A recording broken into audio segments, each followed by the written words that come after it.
पंढरपूरमध्ये 10वी pass doctor रुग्णांवर मधुमेह आणि हाडांच्या त्रासावर उपचार करत असल्याचं समोर आलंय। काहींनी तक्रार केल्यानंतर आरोग्य विभागाने या बोगस डॉक्टरवर कारवाई केली। केवळ 10वी पास असलेल्या या डॉक्टरनं 4 दिवसाचं ट्रेनिंग घेऊन पंढरपूरमध्ये दवाखाना थाटला होता। याच दवाखान्यावर धाड टाकत आरोग्य विभागाने कारवाई केली आहे।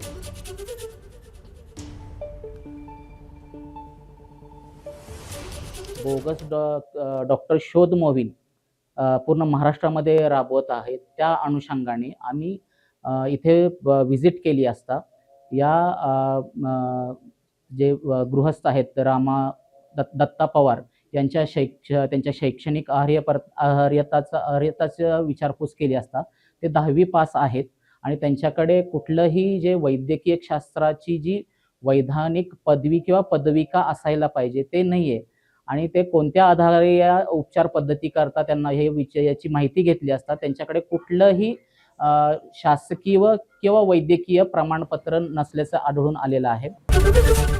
एबीपी माझा, उघडा डोळे बघा नीट।